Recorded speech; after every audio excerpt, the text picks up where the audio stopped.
The city prosecutor announced today the police shooting of Lindani Myeni on April 14th was justified, and there will be no charges against the 3 officers involved. The story unfolds at 91 Coelha Way, a luxurious $3 million mansion located in Hawaii. On April 14, 2021 at 8 p.m., the property's front camera captured 2 cars arriving simultaneously in the driveway. Moments later, Dexter and Sabine Wang, an Asian couple vacationing in Hawaii, appear outside the house. The Wangs were staying in a short-term rental within the property. As they approach the entrance, a second man emerges behind them. He is wearing a face mask and a traditional Zulu headband, later identified as Lindani Myeni. Lindani and his wife had recently relocated from South Africa to Hawaii with their 2 children. While his wife was native to Hawaii, Lindani was originally from South Africa. Following local customs, Lindani removes his shoes before entering the house. He steps inside but exits less than 40 seconds later.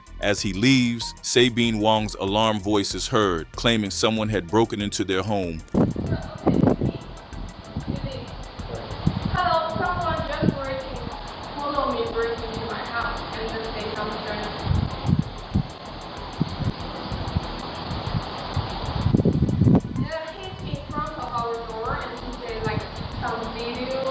Then suddenly the camera times out. Shortly after, Sabine places a 911 call reporting the incident. Police emergency. Hello, what's your address? Hello. What's your address? Please. Do you know who they are? He said he's London. He said South Africa.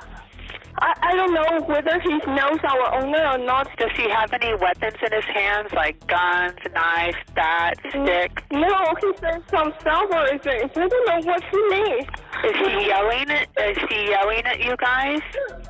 Does he seem confused?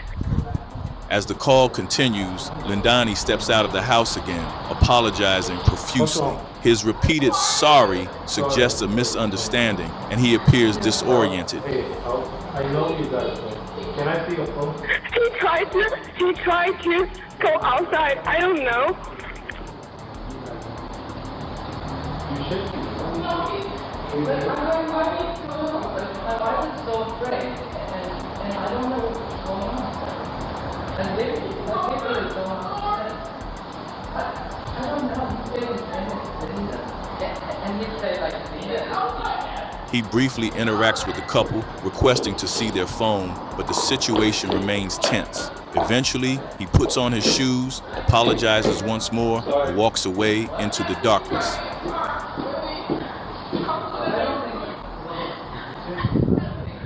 I don't think Dennis is home. But I'm so afraid to go outside today. But I don't know. Yeah, he said he apologized for something, and he just left. Yeah, I see some cars in here. He's still in the community. I think the police officer can stop him. I saw a car in front of the house. Okay. Sorry, They're on the way. Do you remember what the car looks like? yeah, I saw another people. That's him. That's him. Where he went? What? Where he went? That's me. He's still in the car. Where? That's him. That's him. That's him. Where he's... Get on the ground, no! Get on the ground! Get on the ground, no! Get on the ground! Get on the ground, no! Where are you? Where are you? Taser! Taser, taser, taser!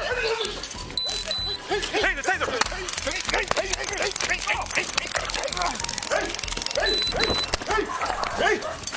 Shoot him!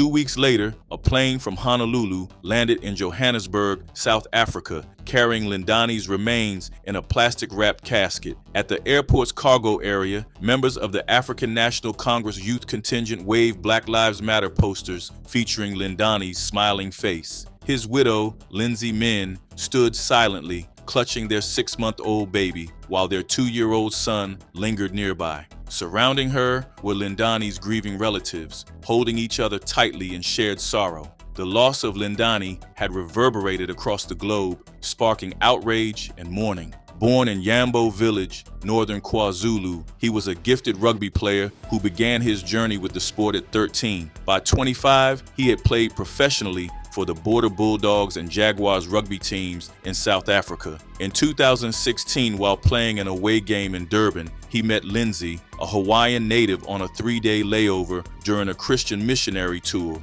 Their connection was immediate, and the couple married 18 months later. They initially settled in South Africa, living in the Durban suburb of Mpangeni. However, in January 2020, they relocated to Hawaii after Lindsay secured a job in real estate on Oahu, the island where she grew up. Their move was meant to mark a new chapter, filled with opportunity and stability for their young family. Instead, it ended in an unimaginable tragedy. Lindani's death left a void not only for his loved ones, but also for communities worldwide grappling with the implications of systemic violence. His legacy as an athlete, a devoted husband, and a father remains overshadowed by the devastating circumstances of his passing, a stark reminder of the urgent need for change. Before his tragic death in Hawaii, Lindani Myeni had already felt targeted by police in the United States. A former teammate recalled his arrest at a nightclub in Austin, Texas, while traveling with his rugby team. Although he was released without charges, the incident left a mark. In Denver, Lindani faced repeated police stops while commuting to rugby practice. These experiences weighed heavily on him as he adjusted to life in his new country. On April 14, 2021, the day of his death, Lindani and his family spent the day exploring their new home city. They visited several landmarks, including Queen Emma's Summer Palace, a nearby museum. At one point during the day, Lindani baptized himself again in the ocean, an act that seemed deeply personal and symbolic. On their way home, the couple stopped at a roadside shop selling wood sculptures. Lindani became captivated by a large wooden fish hook priced at $250. Despite its expense, he expressed a desire for the hook, saying he felt it offered spiritual protection and even suggested returning to purchase it later. That evening, Lindani appeared unsettled. Around 7:15 p.m., he went for a drive alone to clear his mind. His wife, Lindsay, later told the city's medical examiner that Lindani had no known health issues, drug use, or significant depression. While acknowledging that he had been stressed that day, she rejected claims that he was in an altered state of mind or suicidal. Approximately 20 minutes before Lindani was fatally shot, he had an unusual encounter with police at a local shopping center. Officers were responding to a reported car break-in, which Lindani had no connection to but was present at the scene. Body camera footage captured the interaction, beginning as Lindani approached a police vehicle and appeared to try to get inside. Walking this way and I thought I should get in. I thought wrong, I'm sorry. Can you get away from my car, please? Sorry, sir. Thank you. The officer, startled, asked him to step away. "Sorry, sir," Lindani responded politely. The brief exchange was civil, lasting about 3 minutes. After the officer exited the car, Lindani approached him again, appearing confused. Can I help you? I was driven by a car and got me here. Okay, you want to back up some? 6 feet? Do you have a face mask? Oh, yeah.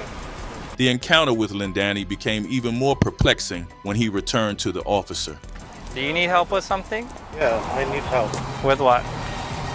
I need to find a boat or somewhere to meet people. I'm Can looking. you get your hands out of your pocket, please? Sorry. What are you trying to do now? I'm trying to find. Who's that? Okay, do you have the phone number for that person? Yes, Then you should probably call that person, because there's nothing I can do to find them, yeah? 20 minutes later, Lindani's GPS showed him driving to 91 Coelha Way, where he was fatally shot by police. And he said, "Tell them I'm from South Africa. I'm on a hunt. I'm on a safari." He lowered his feathered headband and said, We're hunting. There's no time. The circumstances surrounding Lindani's death remain deeply troubling to his loved ones. Lindsay's account raises questions about the sequence of events and the police response. For her, the incident defies logic and fairness, leaving her to grapple with the loss of her husband and the unanswered questions surrounding his final moments.